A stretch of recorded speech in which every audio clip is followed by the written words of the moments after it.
Good evening, ladies and gentlemen. I'm Dr. Doujinshi, and welcome back to another episode of Hentai Reviews, the only series where we're desperately searching for a game that, well, not a game, a episode of hentai that makes us feel the way we do in our nether regions, the same way our brain and heart feel when we first played Fallout New Vegas. If you haven't played it, it's my favorite game of all time.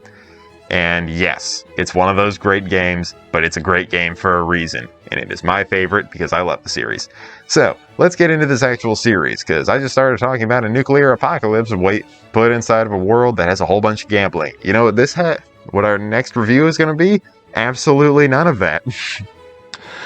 Today we're going to be reviewing episode 5 of Black Bible. And for a little bit of a heads up, on the next review that we do for Black Bible, we are going to be reviewing Black Bible Origins Episode 1, because the way that it's listed is 1 through 4, Origins 1 and 2, and then it continues on with the series until it gets to New Testament. It's an odd layout, but trust me, I'm doing it as the website says to do, whether it be right or not. I'll have to rearrange it when I make a new playlist for it in the series. But nonetheless, let's go ahead and get into the review. I will be taking the way that I've done Redo of a Healer into an approach where I'm not really going to be reviewing the consistency of the episodes itself, because I believe once it hits a 4th episode, it really doesn't change in quality past that point. It's kind of more along its lines of like, hey, this is doing well, we're going to continue the quality all the way through. Unless I notice something that's egregious in one way, or insanely over the top in another. So, let's go ahead and get into this. Black Bible Episode 5 runs at about 28 minutes and 35 seconds with 10 categories in it. Pretty stock standard for the stuff that's already inside of it. You know, the typical chicks with a dick, not really a few people not exactly taking consent into the whole thing. A lot of mix mashes here and there. Luckily, this is a lot more of a tame of an episode, mostly because the ones that aren't tame consist of still double digits when it comes to tags, but the double digits are usually bloated with things that probably shouldn't be there, and probably make the inner child in you very sad. Unless the inner child in you is the kid from Brightburn, then you're just a fucking psychopath. The starting off point of this episode is pretty much recapping the stuff that happened in the last episode, where Imari, the childhood friend, brown-haired girl with a single little ponytail, is being brought into the apartment area of the blonde teacher, and she's kind of like strapped down, and they're waiting for this kind of pseudo ritual to begin, kind of figure out if she's pure or not. Just say virgin. There's no way of getting around it. You're already having sex every other second. You might as well just, like, flat out say, we need a pure person. Then say a virgin. What are you going to do? Test their blood? See how much they've been drinking? And figure it out, man. Okay. After she screams out enough times, and she's kind of like, I don't want to be here. This is fucked up. Minase being the main character says, oh yeah, I forgot, this is fucked up. I should probably stop this. So he runs forward and tries to do his personal impression of, let me see you grit those teeth, and then it doesn't go anywhere because he tries to like put his hand out, and the teacher's like, holds her hand out and is like, you ain't even at 3rd level yet, bitch, I'm a full-on warlock, and then pushes him back. He gets restrained, in which case she says, you know what, fine, do what you want to do. And she uses a spell to kind of push him and Imari together in a not so consensual way, which leads into our first scene. This is all taking place in that little supernatural pentagram demon trap sort of thing that they've got going down there. So scene 1 starts at 6 minutes and 40 seconds and goes all the way to 9 minutes and 45 seconds, has a brief interlude, about 25 seconds, to 10 minutes and 10 seconds, continuing on to 12 minutes and 50 seconds, another brief interlude that's about 30 seconds, starting from 13 minutes and 20 seconds all the way to 16 minutes flat. If we don't count the interludes, damn, that's 9 minutes and 20 seconds altogether. That's impressive. If it weren't for the fact that the first time they're together, it's two people being forced on each other in a not-so-wholesome way. The second time, the girl is enjoying it a lot more than she originally did, and there's a whole bunch more guys involved. Now, I don't know if any of those guys are consenting to the whole thing, but goddamn is it a little weird because they have that, like, shading over their face that makes it to where you're like, are those real humans? Yeah, that's a weird question to ask. And then at the final one, it's the teacher that has the ability to instantly, bam, penis.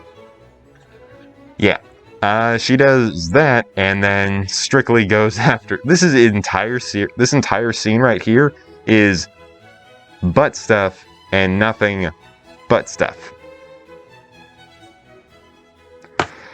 Yeah, that whole thing takes place, in which case it then cuts to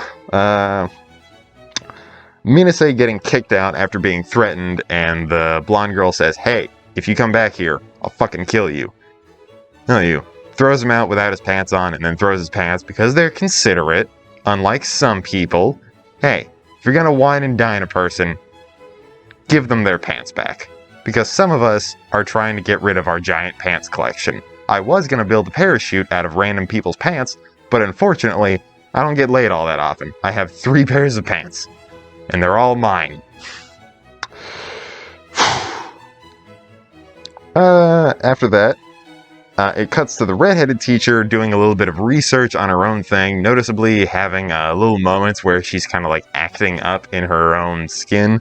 And then Minase actually meets her there, which is pretty weird that she doesn't immediately try to murder him, because the last time we saw her, she was getting inflated more than a tire by somebody who doesn't know how to pump up a tire. And it's a little weird. She shows up and explains to the fact Minase says, "Hey, I horribly regret absolutely everything I've ever done in the past 72 hours. And she's like, "That's fair." And then she explains, like, everything that's going on, because she was at least around. I think she was around during the entire thing of what happened in the original thing that happened in the plot, where, like, 12 years ago, there was a girl being sacrificed, then one of the cultists went crazy and started killing all the other people because they needed more blood, and the last the sacrifice girl that was supposed to die picked up the sword and then killed the crazy cultist, and then right before she was about to die from blood loss, or the 75 stab wounds to the stomach, she says, "I want to live," makes a deal with the devil, survives the whole thing, and then goes down this path of, hey, I want to outdo my deal with the devil, because it's getting close to the anniversary, and apparently after 13 years, I don't know, contracts become null and void with the devil. I didn't realize you could make deals with them like that, and realize, hey, if at 13 years you can just skip out on the last child payment, and then bam, you just get off scot-free. But what happens is the blonde teacher, is trying to jump from her body to Imari's body, the childhood friend who is currently being strapped down and is having way too much fun for somebody who was recently not having fun, is trying to jump from her body to hers to avoid the death that would so easily bring her to hell. Oh. And after that, the redheaded teacher, who was fed a whole bunch of crazy shit as she was being pumped up some stuff, kind of like leans down a little bit and kind of starts feeling at herself, saying, "Hey, remember all those pills you put into me to make me more compliant while you filled me up like a water balloon? Yeah, they still have some residual effects, and I'm not feeling too great. You know what would take my mind off of it?" Which leads into scene number 2, that runs from 22 minutes and 50 seconds to 25 minutes even. In which case, it then cuts to some sinister vibes going on around the original place where the scenes were taken, where the original Magic Club had done their rituals. Because now, Imari is chained up down there while the teacher says, hey, tomorrow's the big day. You better not get cold feet. And then the episode ends right there. So, what do I think?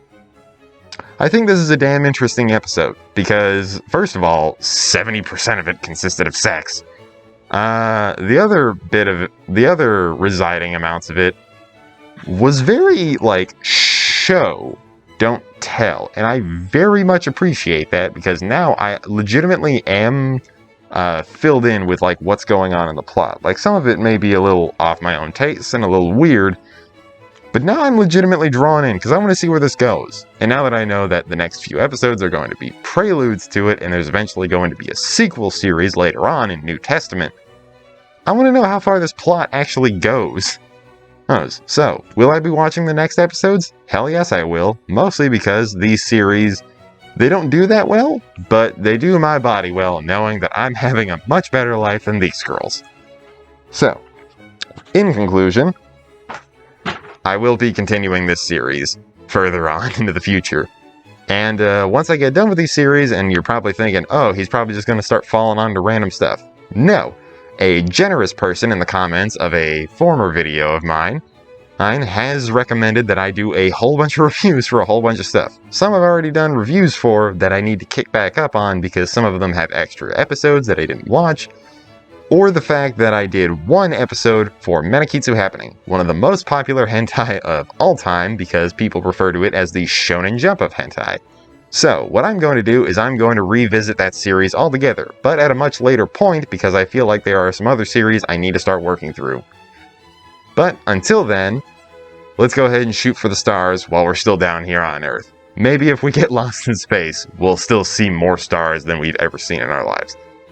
So, like I said before, thank you everybody for being here. This is a wonderful job and I enjoy doing it to no end.